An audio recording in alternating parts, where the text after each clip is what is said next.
Astaghfirullah. Wab'ad. Hadirin hadirat yang dimuliakan Allah Subhanahu wa Ta'ala. Alhamdulillah, di pagi hari ini kembali kita bisa duduk di Masjid Nidahul Ilmi Kapling Beliung Suku Pangbatang. Salawat dan salam tak lupa kita hadirkan kepada Rasul kita Nabi besar Muhammad sallallahu alaihi wasallam. Sedikit mengambil ibrah dan pelajaran dari seorang sahabat yang oleh Nabi sallallahu alaihi wasallam dikatakan sabaqaka bika Ukasah, telah mendahulukan Ukasah ibn Mihsan. Kenapa Nabi SAW sampai bicara seperti ini? Dan siapa Ukasah ibn Mihsan ini? Kenapa namanya terkenal sampai hari ini? Ukasah ibn Mihsan ini masuk as-sabiqul awwalun, orang yang mula masuk Islam dari deretan as-sabiqun al-awwalun dari sahabat muhajir. Orangnya ganteng, putih, tinggi, dan wibawa. Sampai-sampai Nabi SAW selalu menjadikan Ukasah ini pemimpin dalam pasukan. Jadi kalau Nabi SAW mengirim semacam sariyah, pasukan khusus untuk memata-matai musuh ataupun menyerang musuh, maka Ukasah ini selalu menjadi pemimpinnya. Jika kemudian sahabat-sahabat Nabi hijrah dari Mekah ke Madinah, maka Ukasah pun ikut hijrah dari Mekah ke Madinah. Maka peperangan pertama kali yang sejarah mengatakan perang pembeda antara hak dan yang batil, perang dengannya Allah Subhanahu wa Ta'ala tetap diibadahi sampai hari ini sampai kiamat, yang disebut dengan perang Badar. Ukasah ini terkenal keberaniannya sampai mujizat Nabi SAW dalam perang Badar ini kepada Ukasah ibn Mihsan ini. Jadi Ukasah ini sangat berani ketika perang, sampai dia melawan banyak musuh, berakhir pedangnya patah sehingga tidak bisa digunakan. Akhirnya kemudian dia datang kepada Nabi SAW mengadu soal pedangnya itu, karena pedangnya patah, tinggal pedangnya saja dan tidak bisa berperang lagi tanpa pedang. Maka disebut dalam Bidayah wa Nihayah Katsir, Nabi SAW kemudian memberikan tongkat dari kayu. Kemudian Rasul, ambillah tongkat ini, gunakan pedang, gunakan sebagai pedang. Tongkat itu diambil oleh Ukasah ibn Mihsan, tiba-tiba tongkat itu betul-betul jadi pedang. Warnanya sangat putih dibandingkan pedang yang lain, dan pedang itu diberi nama Saiful Udi. Ud itu artinya dahan dari sebuah pohon, dan itu selalu dibawa oleh Ukasah pedang itu karena itu mukjizat masalahnya. Tongkat tiba-tiba jadi pedang, dan pula yang dijadikan jihad setiap kali berperang sampai di Abu Bakar Siddiq radhiyallahu anhu dan gugur di perang Yamamah ketika memerangi Musailamah al-Kadzab dalam Hadikatul Maut itu. Yang ingin saya ceritakan yang menarik dari kisah Ukasah ibn Mihsan ini, ketika Nabi SAW bermimpi, dalam mimpinya diperlihatkan banyak pedang. Ada Nabi itu umatnya banyak, sampai Nabi SAW menyangka bahwa itu umat dia. Tapi kemudian dikatakan, itu bukan umatmu wahai Muhammad, itu umatnya Musa. Maka Nabi SAW memandang ke arah lain, rupanya ada umat yang jauh lebih besar dibandingkan umatnya Musa. Bahkan ada Nabi pengikutnya cuma 1-2. Bahkan ada Nabi itu tidak ada pengikut sama sekali. Bukan berarti kemudian Nabi yang tidak punya pengikut itu tidak berhasil dalam dakwah. Tidak, keberhasilan dakwah itu bukan dan sedikitnya pengikut. Keberhasilan dakwah itu karena kita bisa menyampaikan kebenaran. Kita bisa menyampaikan kebenaran, yang hak dikatakan yang batil dikatakan batil, yang syirik dikatakan syirik, yang tauhid katakan tauhid, yang sunnah katakan sunnah, yang bid'ah katakan, yang maksiat katakan maksiat, yang taat katakan taat. Qulil haq walau kana murrah, katakan yang benar walaupun itu pahit rasanya, kata ulama. Jadi keberhasilan dakwah itu kalau kita bisa menyampaikan kepada umat. Lah, ada Nabi itu tidak punya pengikut sama sekali. Apa kita katakan gagal dakwahnya? Tidak. Mereka berhasil karena sudah menyampaikan kebenaran, karena taufik itu milik Allah, bukan milik kita. Ketika Nabi SAW melihat umatnya jauh lebih banyak, karena kita tahu umat Islam ini penghuni 2/3 surga. Jadi 2/3 surga itu penghuninya umat Islam berdasarkan permintaan Rasul kepada Allah Subhanahu wa ta'ala. Beruntunglah kita menjadi umat. Ada sekian banyak umat Rasul yang dilihat Rasul di padang mahsyar itu, dikatakan kepada Nabi SAW, di antara umatmu itu wahai Muhammad ada 70,000 yadkhulunal jannah bi ghairi hisabin wala adab. Ada 70.000 yang masuk surga tanpa hisab dan adab. Artinya keluar kubur saja direct masuk surga. Tidak ada proses di padang mahsyar. Karena di proses di padang mahsyar itu disebut hisab. Ini tidak pakai hisab-hisab ini, apalagi adab, direct saja sudah masuk surga. Sehingga para sahabat ini, setelah Nabi SAW menyampaikan mimpinya itu, mimpi Nabi itu wahyu, bukan kayak mimpi antum. Jadi sahabat berbincang satu dengan yang lainnya, siapa 70.000 itu? Apakah kami para sahabat, ataukah putra-putra sahabat yang tidak menyekutukan Allah kalau saja ke bumi langsung masuk Islam, ataukah siapa? Masalahnya Rasul langsung pergi itu waktu itu. Tapi ketika sahabat mulai ramai menerkan 70.000 itu, Rasul keluar. Kemudian menyampaikan siapa 70.000 itu. Rasul tidak menyebutkan orangnya, tapi Rasul menyebutkan sifat-sifatnya saja. Artinya memungkinkan para sahabat, memungkinkan juga kita. Kata Nabi SAW, siapa mereka? Alladzina la yastarqun wa la yaqawun wa la yatatayyarun wa ala rabbihim yatawakkalun. Pertama, orang yang tidak minta diruqyah. Ingat, minta diruqyah itu mengurangi tauhid. Tetapi apakah seorang yang minta diruqyah itu masuk pada 70.000? Tidak. Ulama menjelaskan maksudnya yang masuk, yang tidak masuk 70.000 orang yang minta diruqyah itu orang-orang yang sebentar-sebentar minta ruqyah. Tapi kalau seandainya orang ini punya penyakit dan tidak ada cara lain penyembuhannya kecuali dengan ruqyah, maka tidak terkeluar dari 70.000. Jadi yang keluar itu memang ada alternatif pengobatan lain, kemudian dia minta ruqyah. Ini mengurangi tauhid. Dan segimana mengurangi tauhidnya?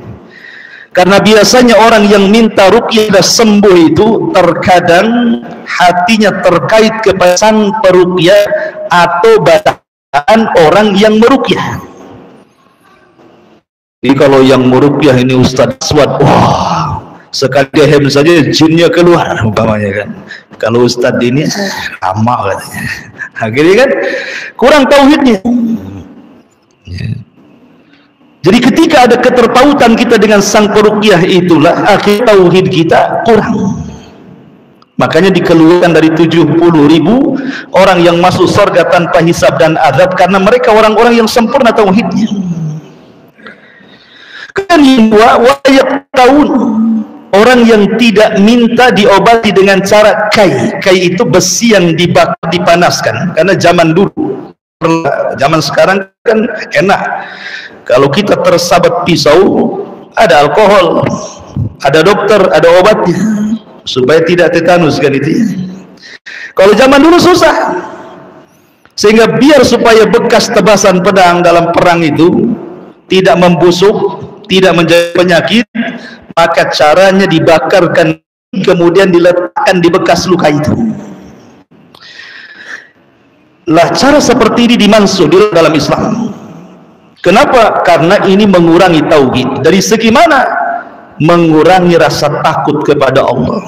Karena kalau sudah melihat besi warna merah, rasa takut kepada besi bisa saja melebihi rasa takut dia kepada Allah. Terkuranglah tauhidnya di sini. Makanya pengobatan cara seperti ini dilarang. Makanya orang-orang yang sudah terkadang ditato, kemudian dia hijrah ingin bertobat dan ingin menghilang tatonya. Kalau dulu kan disetrika tuh. Zaman sekarang udah canggih, udah pakai laser. Zaman pakai duit masalahnya, kalau zaman sekarang nggak pakai setrika lagi. Kan pakai setrika panas kan gitu, mikir tuh. Sebab kalau bertato langsung dikangi masalahnya. Jadi penyakit yang pengobatan sistem seperti ini dimasuk dalam Islam tidak bisa, karena menakutkan masalahnya, bisa mengurangi takut. Kemudian yang ketiga, wala yatatayyarun, tidak tatayyur. Tatayyur itu diambil dari kalimat tayrun, artinya burung. Karena di zaman jahiliyah jurusan dagang mereka cuma negara. Rihlatas syita'i wassaif. Rihlatas syita'i wassaif. Syita itu musim dingin, saif itu musim panas. Kalau musim dingin mereka tidak tahan, makanya ke negara yang dekat Yaman. Kalau musim panas mereka bisa jauh sampai ke Syam. Ya. Jadi sebelum jahiliyah ini berangkat ke Yaman atau ke Syam, pamannya mereka hendak ke Yaman, maka mereka menerbangkan satu burung. Kalau kemudian burung mengarah ke Syam, nggak jadi berangkat dagang. Makanya Syam disebut Syam dari optimis, bahasa kitanya. Ini paling nggak ada untungnya, nggak jadi tuh. Ya, maka disebut Syam oleh orang-orang Arab jahiliyah itu, karena ada tasyaumnya di situ. Tapi kalau diterbangkan arah ke Yaman, berangkat mereka. Ini hoki nih dagangnya. Lah menyandarkan hoki dan tidaknya untung dan buntungnya sebuah usaha kepada burung itu ditatayyur namanya. Kalau dulu medianya cuma burung saja, kalau sekarang macam-macam. Tatayyur di zaman sekarang bukan hanya burung saja, sampai kepada tokek itu jadi tatayyur. Kalau tokek hitung tuh 5 kali, mantap nih katanya. Kalau 3 kali, wah dapat. Sampai suara tokek jadi tatayyur di zaman sekarang. Sampai kepada angka di London ada 13, 12 langsung 14 katanya. Mana 13-nya? Sial katanya. Sampai disialkan angka. Sampai ke tangan gatel gitu. Ini tangan kalau sebelah kanan gatel, ini ada yang ngasih duit. Sekali yang sebelah kiri gatel, debt collector datang. Kan aneh-aneh sekarang ini. Tatayyurnya itu kemana-mana. Ya. Dan itu kecil gitu ya. Itu mengurangi tauhid. Kemudian yang keempat, wa ala rabbihim yatawakkalun, dan mereka yang betul bertawakal kepada Allah. Dan ini yang paling berat. Tawakal ini yang paling berat. Inti tauhid itu ada di tawakal. Karena tawakal itu artinya i'timadul qalbi ala rabb, menyandar hati kepada Rabb itu susah sekali, Tuhan. Apalagi kemarin di zaman pandemi itu ya, banyak orang yang di PHK, susah cari uang, wah ngeluh luar biasa. Makan apa besok nih, kalau saya dipecat nih saya bisa apa lagi. Sudah down, tawakalnya sudah nggak ada. Padahal kalau kita lihat janin yang ada di perut ibu itu, siapa yang ngasih makan coba? Allah kan yang kasih makan. Kalau saja Allah juga kasih makan gitu ya. Insting ibunya dikasih air susu, bisa hidup dia sampai jadi antum ini. Artinya bahwa tawakal ini berat, hanya bisa diucapkan secara perbuatan berat sekali. Mendapatkan hati kepada Allah itu luar biasa beratnya. Makanya Rasul mengatakan, "Lau annakum tatawakkaluna 'ala Allah haqqa tawakkuli la ruziktum kama yurzaqut tayr." Akal kata Rasul, maka kalian akan diberikan rizki seperti Allah kasih rizki burung. Keluar lapar, pindah kenyang. Gimana caranya burung mencari makan coba? Allah arahkan. Makanya sering saya katakan, antum tahu binatang dinding itu cicak di dinding itu. Makanan kekayaan cicak itu tidak suka pete, tidak suka jengkol, tidak suka pecel, tidak rawon, tidak suka. Cicak itu cuma sukanya satu, nyamuk. Coba makanannya cuma nyamuk saja.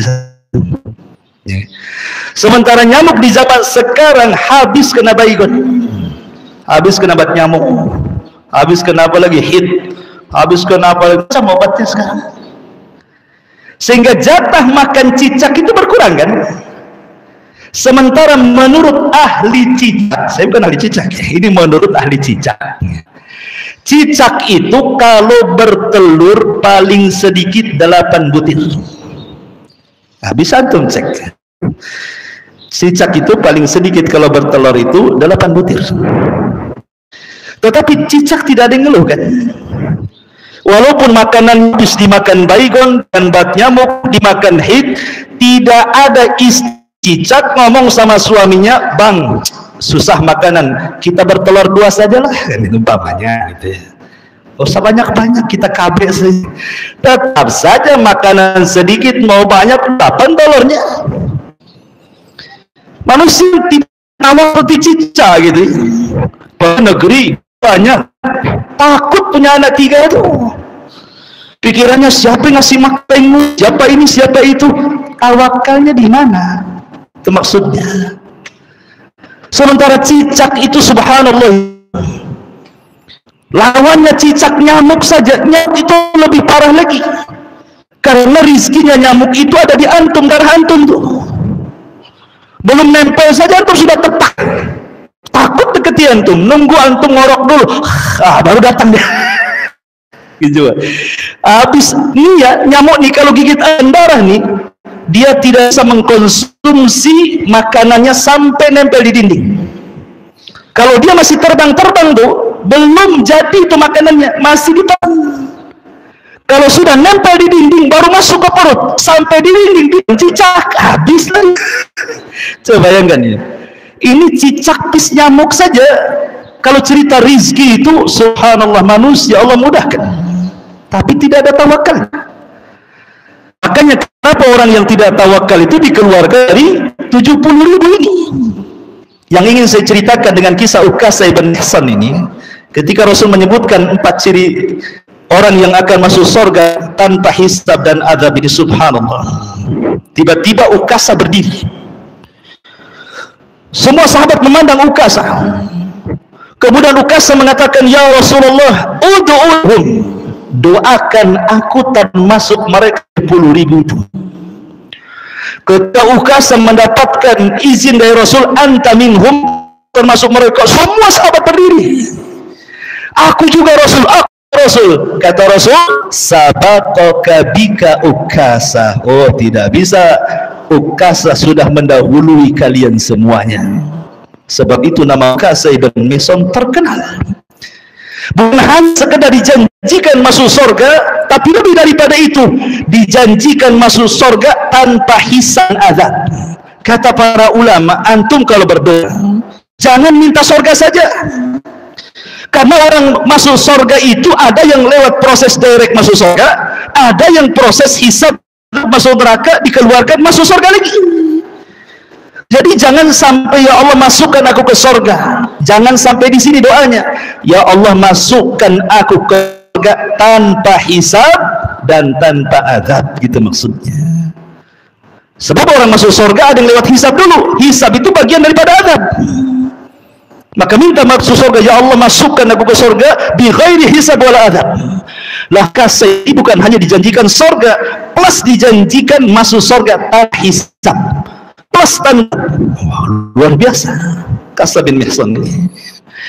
Baik, masyarul muslimin yang dimuliakan subhanahu wa ta'ala. Tapi ada cerita yang masyhur di kalangan para ulama tentang Ukasha ini, tetapi setelah diteliti sanadnya memang diperbincangkan para ulama. Dhaif, tidak jelas kisahnya, tapi masyhur, saya ceritakan. Ketika Nabi SAW di puncak sukses pimpinannya, Mekah sudah dikuasai, Madinah sudah dikuasai, orang Arab sudah masuk Islam di mana, Islam sudah di atas jaya-jayanya. Tiba ketika sakit, menjelang wafatnya, dia tegas mimbar,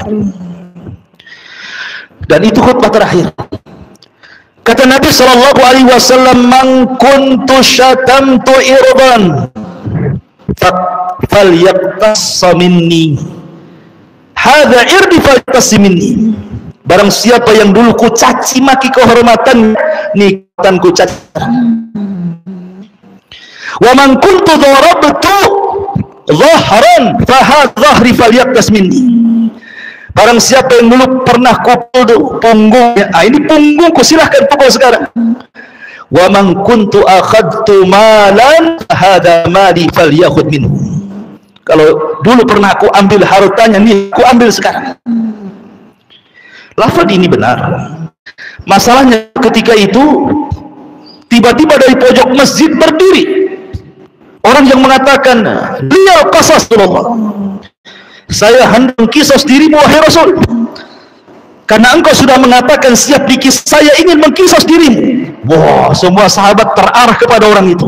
Oh, berani-beraninya Rasul sudah ngomong, tiba-tiba kemudian dicegat dan mengatakan seperti itu. Naik darah para sahabat, kurang ajar Ustaz ini. Rupanya setelah dilihat dari jauh, rupanya Ukasha bin Mihsan. Ukasha bin Mihsan. Kata Nabi, "Baik, kemarin kau Ukasha." Bicara, kata Rasul, "Bukankah aku sudah berdoa kepada Allah masuk pada 70.000? Kenapa engkau mengatakan seperti itu?" Kata Ukasha, "Ya Rasul, kau sendiri yang ngomong. Kalau engkau minta dikisos, aku ingin. Dulu engkau bariskan aku dalam peperangan, karena aku maju sedikit, sapnya tidak rapi, kau pukul aku tongkat. Aku ingin memukul kamu juga dengan tongkat," katanya. Ali radhiyallahu an, Abbas ibn Muttalib berdiri dan mengatakan, "Rasul, biar aku yang dikisos sama dia, biar pukul aku, jangan dirimu." Kata Rasul, "Ijlis, duduk kau Abbas." Ali berdiri, "Saya aja Rasul." Kata Rasul, Ali, kau duduk juga. Biarkan Ukasha kemari, ambilkan tongkat." Diambilnya tongkat, sudah diayun-ayun tuh. Wah, gimana nggak tegang para sahabat nih, kurang ajar nih, Nabi mau dipukul gitu. Kata Ukasha, "Ya Rasulullah, waktu kau pukul aku nggak pakai baju. Aku juga harus tak pakai baju," katanya kan. Makin kurang ajar lagi itu kan. Maka Rasul buka bajunya. Ketika sudah dibuka baju nih, tongkat sudah ayun, tinggal nyap gitu ya. Tiba-tiba dilempar tongkat itu di peluknya Nabi SAW dan mengatakan, "Ya Rasulullah, aku ingin kulitku terakhir menyentuh kulitmu." Semua menangis. Tapi kisah ini sekali lagi lemah, tapi kadang sudah masyhur gitu ya, ceritakan. Masyarul muslimin yang dimuliakan Allah Azza wa Jalla. Ukasha bin Mihsan ini terlibat dalam perang memerangi Al-Kadab, bahkan termasuk pemimpin pemegang bendera, walaupun pemimpinnya umum adalah Khalid bin Walid, tetapi Ukasha ini salah satu pemimpin dari Muhajirin. Lah, di zaman Nabi SAW, di awal-awal dakwah tidak ada orang ngaku Nabi, apalagi periode Mekah ada orang ngaku Nabi. Resikonya berat, Nabi saja yang jelas-jelas Nabi didustakan, diperangi. Munculnya pengakuan Nabi itu setelah suksesi dakwah Nabi, sudah semua masuk Islam, Nabi sudah punya kedudukan, semua menghormati Nabi, enak juga jadi Nabi, gitu bahasanya. Maka di akhir hayat Rasul muncullah nabi-nabi palsu itu. Kepengen dihormati seperti Nabi SAW, muncullah Tulaihah ibn Khuwailid, muncullah Sajah bintul Haris, muncullah Musailamah al-Kadzab. Ada 4, yang satunya lupa.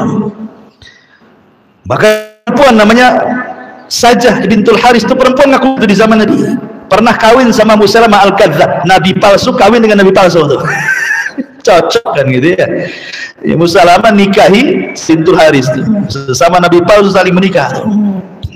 Tapi Allah takdirkan saja tobat, kemudian baik Islam. Termasuk Tulaiha juga. Tulaiha ini tobat. Tobat kemudian baru masuk Islam. Tidak tobat itu 2. Al-Aswad Asi dari Yaman tidak tobat sampai mati, dan Musailamah al-Kadzab tidak tobat. Tapi dari 4 di akhir-akhir kehidupan Rasul yang ngaku nabi itu yang paling baik Musailamah al-Kadzab. Kenapa? Karena dia didukung oleh kalahnya Yamamah. Yamamah itu tahu nabi itu nabi benar, Musailamah itu nabi palsu, tapi karena hamiyah jahiliyah, kesukuan, nggak peduli mereka. Kalau ucapan dari kabilah kami walaupun dusta kami dukung, tapi ucapan mereka walaupun benar kami dustakan, katanya. Itu saking fanatiknya. Makanya fanatik kabilah itu bahaya ya. Apalagi di zaman itu banyak murtad. Pasukan Abu Bakar ini tidak banyak. Kenapa? Karena pasukan Umar bin Zaid yang disediakan sebelum wafat tidak digunakan Abu Bakar sekali, karena akan memerangi orang Romawi. Jadi memang Abu Bakar Siddiq luar biasa dengan tentara yang sisa tentara bukan pilihan. Mereka lah yang memerangi Musailamah al-Kadzab di bawah kepemimpinan bin Walid. Dari sini banyak yang terjadi, karena yang terlibat dalam peperangan itu bukan rata-rata para pakar Quran, para ibadah, para ulama. Makanya banyak meninggal ya. Dari sini sebab pembukuan Al-Quran dari karena banyaknya para hufad meninggal.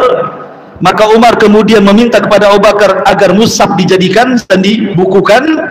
Baru Abu Bakar pun bukukan, disebabkan perang Yamamah. Banyaknya orang yang meninggal para hufad itu. Lah, Ukasah radhiyallahu an gugur perang ini, syahid ya. Ukasah Ihsan radhiyallahu anhu. Wallahu a'lam bishawab. Mudah-mudahan manfaatnya. Subhanallah bihamdika asyhadu an la ilaha illa anta astaghfiruka wa atubu ilaik. Allahu ta'ala. Assalamualaikum warahmatullahi wabarakatuh.